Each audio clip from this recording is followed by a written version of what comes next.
नमस्कार. नवीन एका ब्लॉगमध्ये खूप खूप स्वागत आहे तुमचं. 10-12 वर्षाखालची गोष्ट आहे माझ्या आयुष्यातली. तर मी आणि माझा मित्र बसमध्ये जात होतो एका गावाला आणि त्याचे काही मित्र होते. तर बसमध्ये तो एक पुस्तक वाचत होता आणि तो कोणतं पुस्तक वाचायला म्हणून मी घेतलं पाहण्यासाठी. आणि मी पण वाचावं म्हटलं कसं आहे पुस्तक आणि काय वाचतो हा. आणि ते पुस्तक मी हातामध्ये घेतलं आणि वाचू लागलो. ते पुस्तक मला इतकं आवडायला लागलं. पण बसमध्ये मला काय ते वाचता येईना लोकांच्या गर्द्यामुळे, त्या कंडक्टरच्या टंगटन वाजणाऱ्या घंटेमुळे मला काही ते पुस्तक वाचताच येईना नीट बरोबर. म्हणून मी पुस्तक ते तसंच ठेवलं जवळ. पण मला खूप आवडलं होतं. त्याला म्हटलं माझ्यापाशी राहू दे म्हटलं मित्राला. आपण तिथे कामावर गेल्यावर वाचत. आम्ही एका कामासाठी जात होतो त्या गावाला, पुण्यामध्येच कुठेतरी. मला गावाचं नाव काही आठवत नाही तेवढं. पण एक मंदिराचं काम होतं, त्याला कलर देण्यासाठी आम्ही तिथं जात होतो. पण झालं असं आम्ही गेलो तिथे गेल्यावर संध्याकाळी मी वाचावं म्हटलं. पण प्रवास करून इतका दमलो होतो, थकलो होतो बसचा प्रवास करून. खूप जेवण वगैरे केलं. तिथल्याच गाववाल्याने आम्हाला जेव घातलं त्या मंदिरामध्ये झोपण्यासाठी. सभा मंडप होता, वरती मंदिर होतं, खाली वगैरे टाकलं. तिथं बरेच मित्र जेवण वगैरे केलं. गाववाल्याने ते दिलं होतं ते.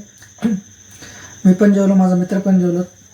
जेवण वगैरे करून बऱ्याच गप्पा गोष्टी वगैरे जमू लागल्या.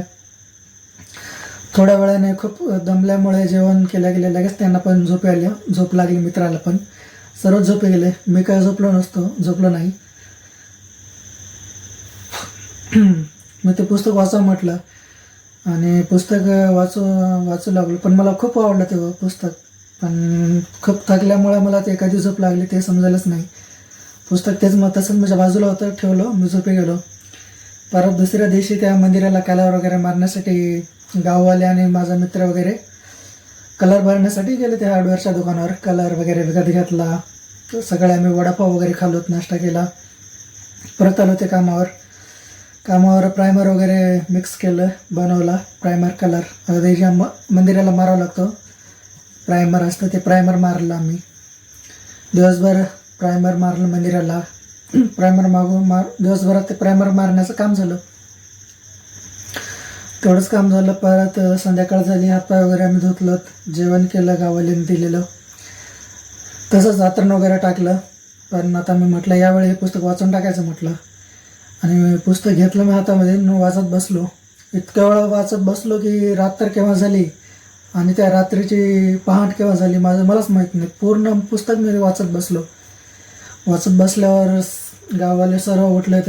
आता हे सगळे उठलेत म्हणून मी ते पुस्तक ठेवलं बाजूला बॅगमध्ये. लागलो तोंड वगैरे धुवून, नाश्ता करून कामाला लागलो. पण मला रात्रभर ते पुस्तक वाचून जागल्यामुळे मला झोप काही येत नव्हती कामावर अजिबात. कारण यंग होतो. तितकं रात्रभर वाचून सध्या माझ्या डोळ्यामध्ये झोप नव्हते. तसंच दिवसभर पूर्ण काम केलं. परत त्या दिवशी संध्याकाळ वगैरे झाली. परत जेवण वगैरे करून हातपाय वगैरे धुवून मित्रांनी आतरण वगैरे टाकलं. सभामंडपाची झोपी गेले. मंदिराच्या पाठीमागे जाऊन मी उजेडामध्ये ते पुस्तक वाचत असे. आणि परत रात्रभर मी ते पुस्तक वाचलं. आणि सकाळ झाली की ते पुस्तक मी ठेवून दिलं आणि दिवसभर कामाला लागलो. असं करत मी ते पुस्तक 5-6 दिवसांमध्ये किंवा 4-5 दिवसात मी ते संपवलं असेल. आणि दिवसा काम करायचं आणि रात्री मी ते पुस्तक वाचत बसायचं.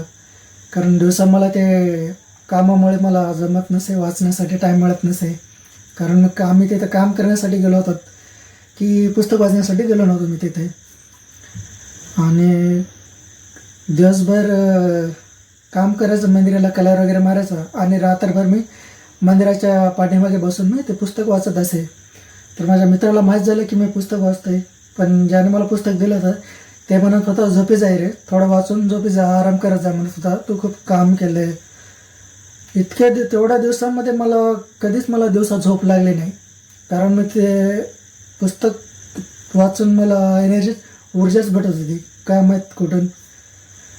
पण ते झालं असं की ते पुस्तक वाचून मला कधीच कंटाळा आला नाही, कामामध्ये आला नाही. आणि रात्री इतके दिवस कंटिन्यू ते पुस्तक आहे ना, रात्रशा जागून अक्षरशः वाचलं मी ते.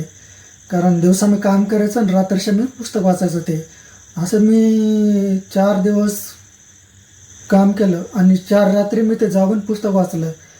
असं म्हणायला गेलं तर मी 8 दिवस असं ते झोपलो नसेल. आणि नंतर जेव्हा पुस्तक वाचून झालं तेव्हा मी खूप झोपलो. तर त्या पुस्तकाचं नाव होतं मृत्युंजय. ते कादंबरी होती, माझ्या मित्राने आणली होती वाचायला.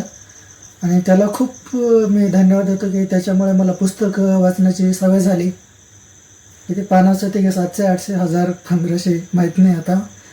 पण तेवढी मोठी मी कादंबरी मला वाटलं मी ती 4 दिवसामध्ये वाचलो काय की. आणि मला ती अक्षरशः छोटी वाटायला लागली ती कादंबरी. आणि म्हणून झालं असं की मी एक वेळ झोपल्याच्या नंतर मी परत ती कादंबरी वाचायला लागलो.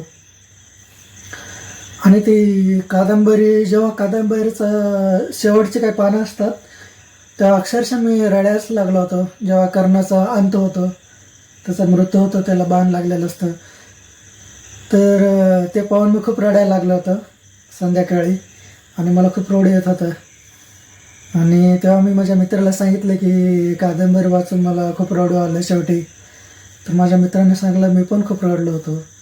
आणि खरंच मी कादंबरी जेव्हा पहिल्या वेळेस वाचलं होतं तेव्हा ती वाचून मी रडलो होतो अक्षरशः. आणि मी कादंबरी घरला घेऊन गेलो